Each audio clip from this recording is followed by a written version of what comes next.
Habang buhay yung tao, mahalin mo na. Pakita mo na lahat ng pagmamahal sa tatay mo, sa nanay mo.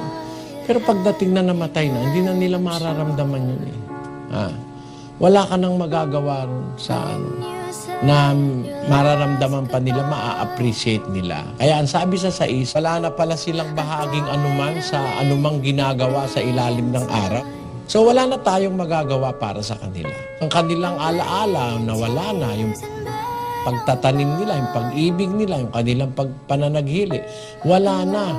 Wala na silang anumang bahagi pa magpakailanman sa anumang bagay na nagawa sa ilalim ng araw. Nothing can be done to a dead man or to a dead person.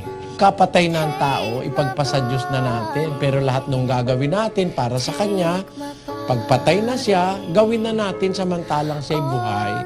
Kasi pag namatay na, hindi niya na maramdaman, hindi niya na alam, hindi naman niya ma-appreciate. Pagpatay na kasi ang tao, wala ka nang aalalahanin, nasa kamay na ng Diyos ang pagpapasya sa Kanya eh.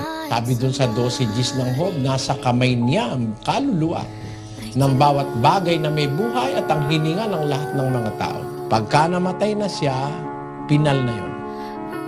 That is his final or her final destiny. Those works are all in vain. Hindi na nararamdaman niya ng patay. Hindi na rin yan makakadagdag sa kanilang kabutihan. Hindi na rin yan makakabawas sa kanilang kasamaan. What was done cannot be undone.